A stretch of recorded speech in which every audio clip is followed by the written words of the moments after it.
My name is Megan. I work as an accountant and live a peaceful life in the suburbs of the American South with my husband Tom and our 6-year-old daughter Lily. Work keeps me busy, but I've always treasured time with my family above all else. My younger sister Nicole is a career woman working as a marketing manager. Her husband Brandon is in real estate sales, and they're both the dedicated, work-focused type. Their daughter Sophie is such a sweet child, and we'd made it a habit to get together for dinner once a month as a family. The thing is, Nicole was really busy with work and often left Sophie in the care of her babysitter, Amber.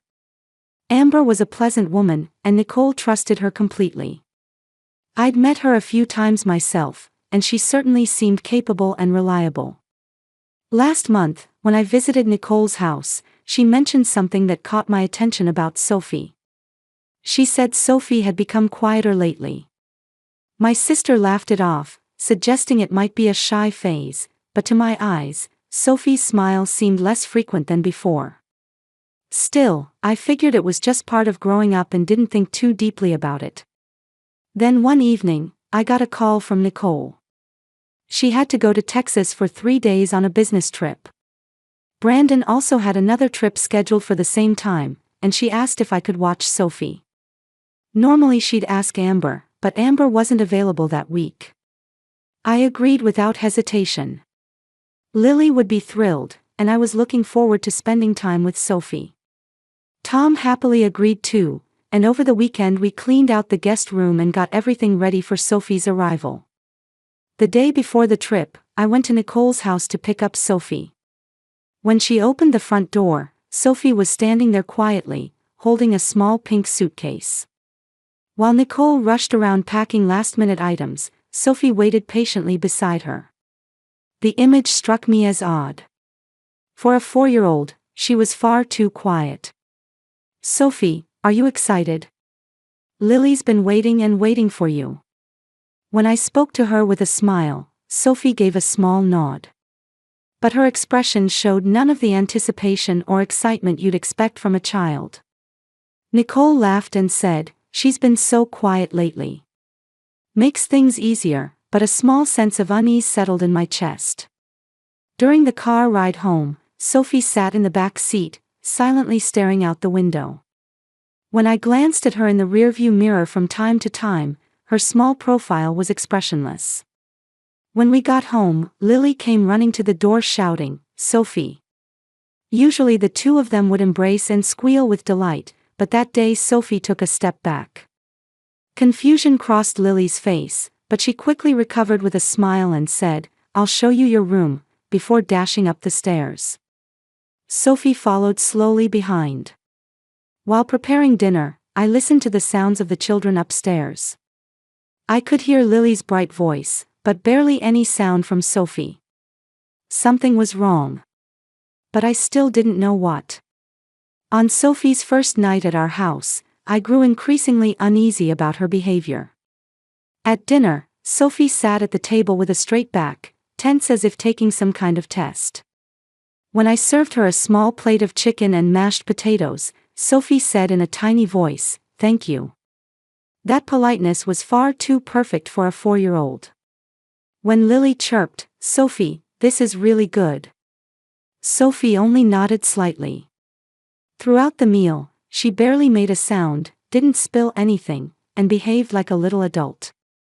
When Tom gently said, "Sophie, you can eat more. Don't hold back," Sophie's hand trembled for a moment. Then she answered, "I'm full." But more than half the food still remained on her plate. After dinner, when Lily tried to take her hand saying, "Sophie, let's play in my room. I have lots of dolls," Sophie flinched back as if frightened. Lily's face clouded with confusion. I told them both, "She's probably tired. Let's take it easy today." That night, when bath time came, something truly strange happened. When I said, "Sophie, time for your bath. I'll help you wash up," Sophie suddenly said firmly, "I'll do it myself."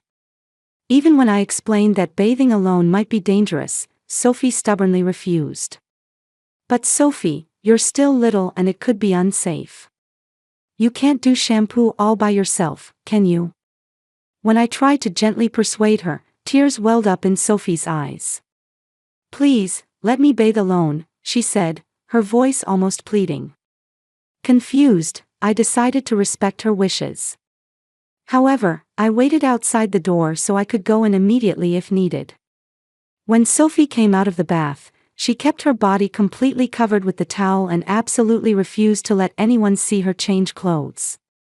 When Lily innocently approached saying, "Sophie, let's put on our pajamas together," Sophie shouted, "No." Lily stopped in surprise and looked up at me. Her eyes showed hurt.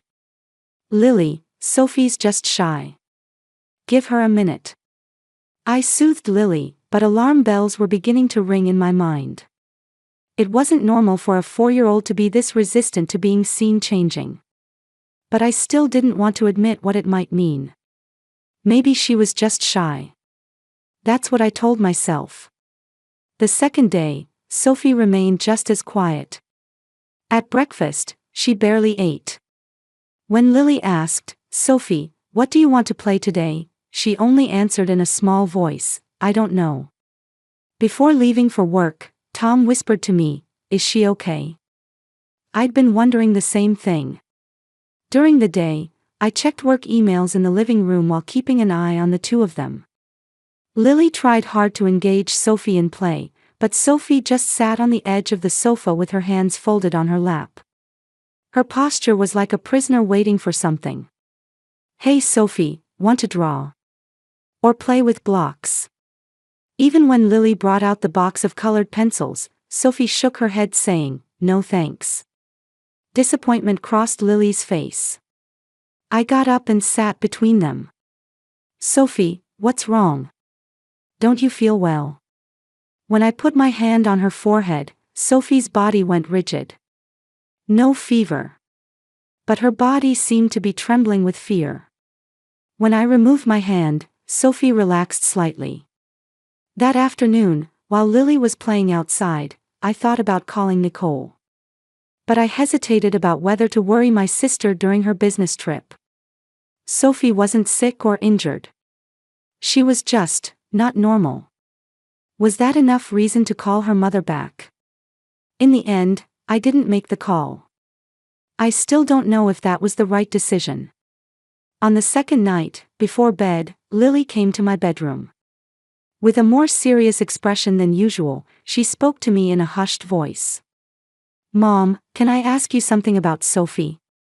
I sat on the edge of the bed and pulled my daughter onto my lap. "What is it?" Lily hesitated for a moment, then said, "Today, when Sophie was changing, I saw something for just a second. I didn't mean to look."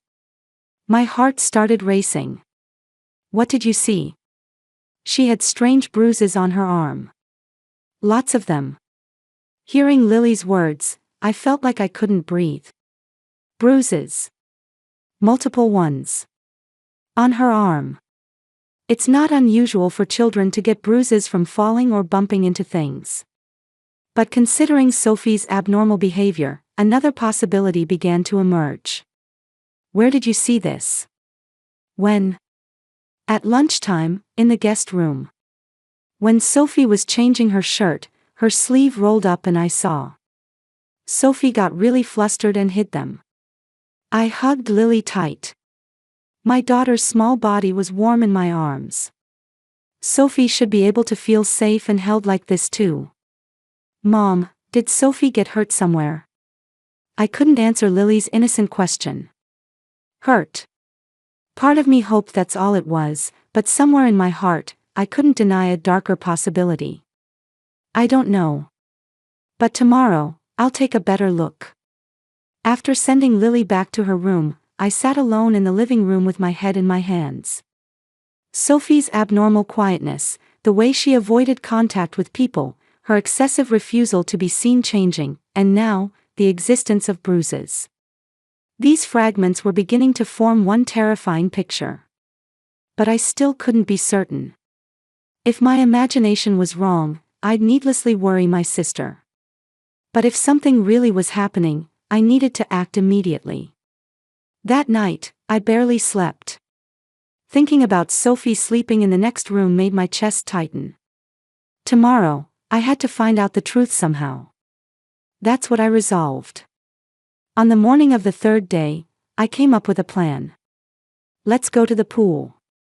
If she changed into a swimsuit, I could check Sophie's body. If there really were bruises, I could see how extensive they were. And if they were signs of abuse, I could take action immediately.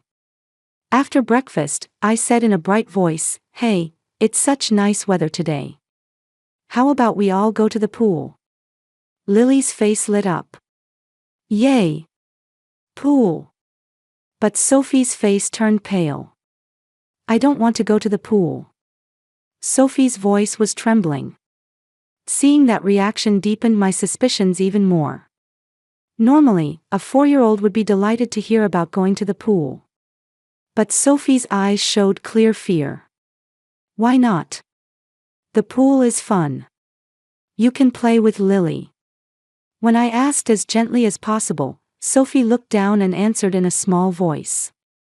I don't have a swimsuit. At those words, I felt something close to certainty. It wasn't because she didn't have a swimsuit. She was afraid to wear one.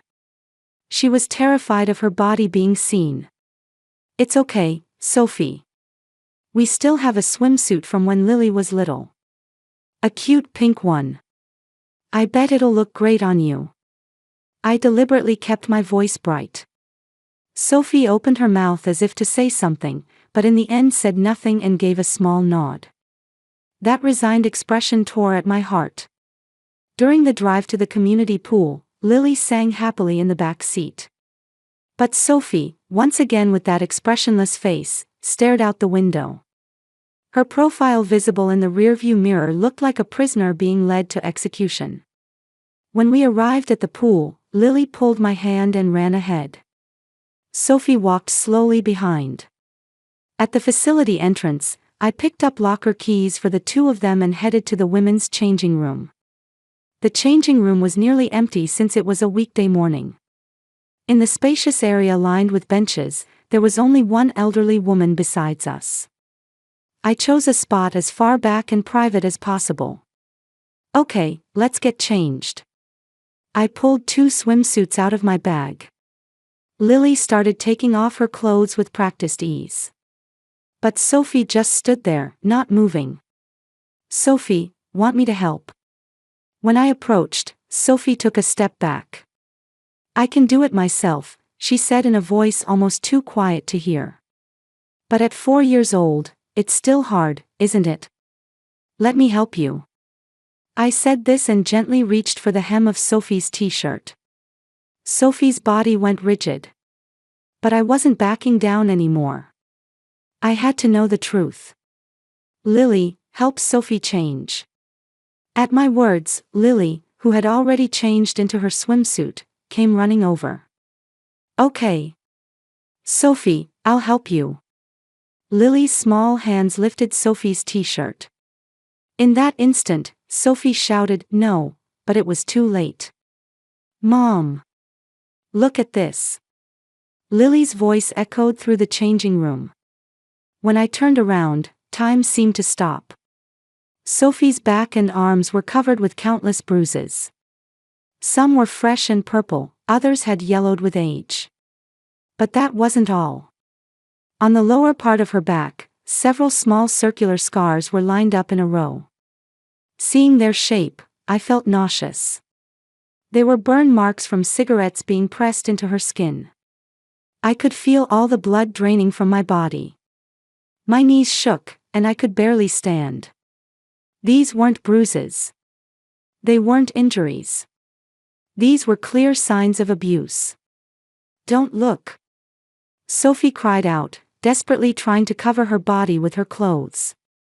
That's when I noticed similar scars on her arms too. Long, thin red lines were probably marks from being hit with something.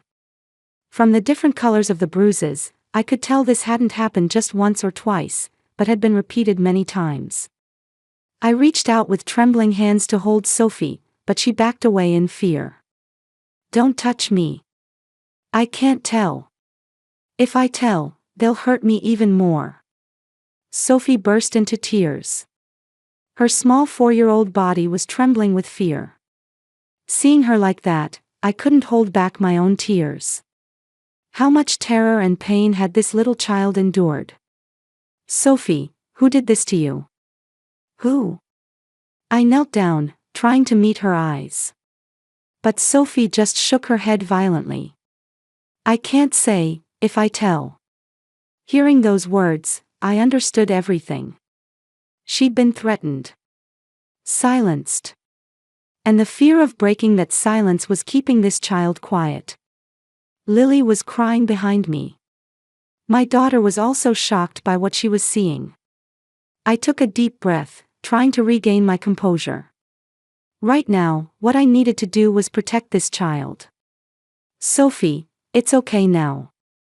I won't let anyone hurt you anymore. I'll protect you, I promise. I gently embraced Sophie. This time she didn't resist.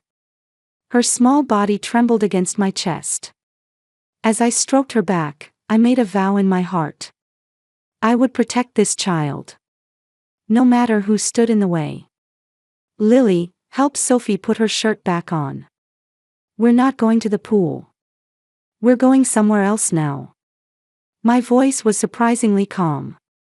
But inside, anger and sadness were swirling. Lily silently obeyed and helped Sophie put on her t-shirt. I quickly got both of them dressed and left the changing room. At the pool reception desk, I said something urgent had come up and we left the facility. Walking toward the parking lot, I'd already decided on my next move. When I was getting her into the car, Sophie said in a small voice, I'm sorry. You have nothing to apologize for, Sophie. You're not the one who did anything wrong. I looked at Sophie's eyes in the rearview mirror. A faint glimmer of relief appeared in them. For the first time, I felt like she was beginning to trust me a little. As I started the car, I picked up my cell phone. There was only one destination. The hospital. I had to get to a general hospital with a pediatrics department right away. Mom, where are we going? Lily asked anxiously. To the hospital. We're getting Sophie checked out. My voice was quiet but filled with determination. As I drove, various thoughts swirled through my mind. Who had done this to Sophie? Did Nicole know? And why hadn't anyone noticed until now? Sophie in the back seat wasn't crying anymore. She just stared out the window. In her profile, I thought I saw something that wasn't resignation. Maybe it was hope. The drive to the hospital usually took about 20 minutes. But that day, it felt like an eternity. Every time we stopped at a red light, I checked on Sophie in the rearview mirror. She was still there. It was going to be okay now. I would protect her. When I parked in the hospital lot, my hands were still shaking. But my mind was made up. Whatever happened next, I would protect this child. That was my responsibility as family. Come on, let's go. I took Sophie's hand. This time, she squeezed mine back. The feeling of that small, warm hand gave me strength. Lily held my other hand. The three of us walked toward the hospital entrance together. When I explained the situation at the hospital reception desk, the nurse's expression changed completely. She immediately took us to an examination room. While we sat in the waiting room, Sophie curled up small on my lap. Lily sat quietly beside me, occasionally stroking Sophie's hand. After about 10 minutes, a young female doctor appeared. This way, please. Once in the exam room, the doctor spoke to Sophie with a gentle smile. Hello. I'm Dr. Carter. Can you let me take a look at you? Sophie gripped my hand tightly. I whispered in her ear. It's okay. No one's going to hurt you anymore. The doctor is here to help you. Slowly, Sophie began to remove her clothes. The moment Dr. Carter started examining her, the doctor's expression grew stern. I could see her hand holding the stethoscope trembling slightly. Back, arms, thighs. Countless bruises and scars covered Sophie's small body. Dr. Carter carefully examined each one, taking photographs and recording them. During that time, I bit my lip to hold back tears. "Mrs. Megan, could we talk for a moment?" After the examination was finished and Sophie was dressed again, Dr. Carter called me into the hallway. I asked Lily to stay in the exam room with Sophie. In the hallway, Dr. Carter said with a serious expression, "These are clearly signs of abuse. And it's been repeated over a long period of time. The circular wounds on her back are cigarette burns. The bruises on her arms and legs are at various stages. By law, I'm obligated to report this to the police and Child Protective Services." I nodded. "Please do. Report it immediately." Dr. Carter began making calls right away. I sank into a chair in the hallway. Various scenarios of what would happen next flashed through my mind. 30 minutes later, 2 police officers and 1 CPS worker arrived. I was taken to a separate room for questioning. I explained in as much detail as possible the circumstances of taking in my niece, Sophie's behavior, and what I discovered at the pool today. "Have you contacted the child's parents?" an older female officer asked. "My sister is on a business trip in Texas right now, and I can't reach her. I've called several times, but she's not answering. She must be in meetings. I've also tried to contact my brother-in-law, but I can't get through to him either. In fact, I'd been trying to call both Nicole and Brandon repeatedly since we were on our way to the hospital. But neither of them answered. I'd sent messages too, but they hadn't even been read." "What's the babysitter's name?" "Amber. I think it was Amber Johnson. I heard my sister mention it several times." The officer made a note of something. "Understood. We'll start an investigation immediately." After that, it was decided that a child psychologist would interview Sophie. I waited in the waiting room with Lily. My daughter looked anxiously at the exam room door from within my arms. About an hour later, the psychologist came out. Her expression was somber. Sophie gradually started talking to us. The person who abused her was the babysitter, Amber. I gasped. Amber. That pleasant, capable woman. According to Sophie, when her parents weren't home, Amber would physically abuse her. If she didn't do as she was told, she'd be hit, and if she cried, cigarettes would be pressed into her skin. And she was threatened that if she told anyone, she'd never see her mommy and daddy again. As I listened to the psychologist's words, rage burned inside me. How could anyone do such things to such a small child? "We'll secure Amber Johnson immediately," the officer said. "Do you know her address?" I gave them Amber's address that I'd heard from my sister. The officer immediately began communicating via radio. However, an hour later, shocking news came in. Amber was no longer at her home and had disappeared. According to neighbors, she'd left the night before with large suitcases. She ran away. When I asked, the officer nodded with a stern expression. "That's highly likely. But we will find her." That evening, I finally got a call from Nicole. I explained everything. My sister's voice was disbelieving at first, but gradually began to shake. "That can't be. Amber. I can't believe it. I trusted her. Nicole, come home right away. Sophie needs you." My sister answered through tears. "I'm coming back right now. The next flight." "Megan, I'm sorry, I'm so sorry." After hanging up, I also tried to contact Brandon. But again, I couldn't reach him. Puzzled, I decided to focus on Sophie as the top priority for now. That night, the hospital decided to keep Sophie overnight for observation. Lily and I stayed with her. In the hospital bed, Sophie slept with a peaceful expression for the first time. The next afternoon, I got a call from the police. They said that as the investigation progressed, a shocking fact had come to light. I was called to the police station, where I learned the truth. As a result of our investigation, we found that Amber and Brandon were having an affair. At the female officer's words, I was speechless. Brandon. My sister's husband. Furthermore, from Brandon's cell phone records, it appears highly likely that he was aware of Amber's abuse. In fact, we believe he looked the other way. Why? My voice was trembling. He was probably afraid the affair would be exposed.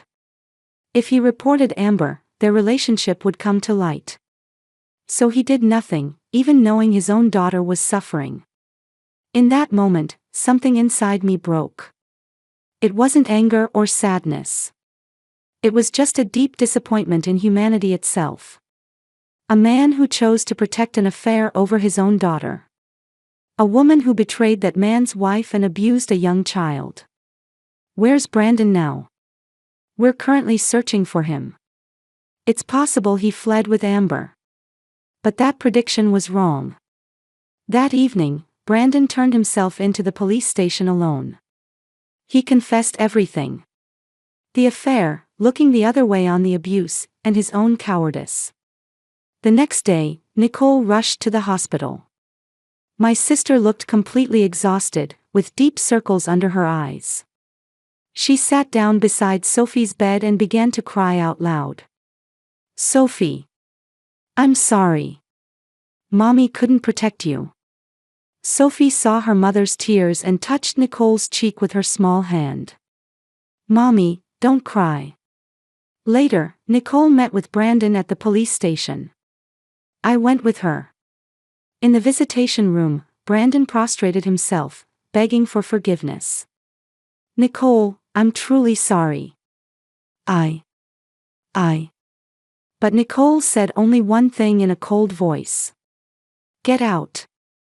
Don't ever appear before us again. There was no anger or sadness in that voice. Only complete rejection. 6 months have passed. Since that day, our lives have changed dramatically. But little by little, surely, things have been moving in a better direction. Nicole went through with divorce proceedings, which were finally finalized last month. Brandon lost most of his assets and his job. The fact of his affair and looking the other way on abuse became known throughout the town where he lived. Now he's living alone in a small apartment. Occasionally, letters of apology arrive at Nicole's place, but my sister throws them away without even opening them. Amber was arrested 2 weeks after her escape in a neighboring state. She was indicted for child abuse and received a prison sentence last month. When photographs of Sophie's injuries were presented as evidence in court, sighs came from the gallery. Amber is now in a state prison. I've heard that among inmates, those who abuse children are the most despised. Her prison life won't be easy. Sophie now goes to counseling twice a week. At first, she couldn't even open her mouth in front of the counselor. But with time, she's gradually beginning to open up. Last week's session was the first time she voluntarily talked about the abuse. The counselor said it was significant progress. Nicole has drastically reduced her work. She quit her job as marketing manager and now works part-time as a consultant. Her income has decreased, but she says she has no regrets. Compared to time with Sophie, my career doesn't matter at all. After nearly losing her, I finally realized what's truly important. When my sister said that, I hugged her. Nicole herself was deeply wounded too. She suffered from guilt over being betrayed by people she trusted and not being able to protect her daughter. But she's trying to recover. For Sophie's sake, and for her own. Sophie now comes to our house 3 times a week. Her bond with Lily deepens day by day, and the two have become like real sisters. The other day, when I saw them laughing and chasing each other in the yard, I almost cried. Sophie's smile. It was a sight I couldn't have imagined 6 months ago. Yesterday afternoon, Sophie said to me, Aunt Megan. She's recently started calling me by my first name. The counselor said that was also a sign of recovery. That day, if you hadn't taken me to the pool, I wonder what would have happened to me. I pulled Sophie onto my lap and gently stroked her hair. But we did go to the pool. And now you're here. That's what matters. Sophie nodded slightly. Then she continued. I was scared of Amber. Daddy Brandon didn't look at me either. But you protected me. Hearing those words, my chest grew warm. Family protects each other, Sophie. Whether you're related by blood or not, real family means people who have the will to protect each other. When Nicole came to pick her up that evening, my sister hugged me tight. Megan, thank you so much. If you hadn't noticed that day.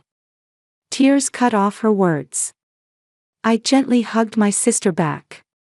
From now on, we'll protect her together. Nicole, you and me and the children. As a real family. Outside the window, Lily and Sophie walked hand in hand toward the car. Their laughter echoed in the autumn dusk. The wounds may never completely heal. But with love and time, people can always recover. Sophie's smile proves that. And I vowed once again. I would protect these children no matter what. Because that's what real family is.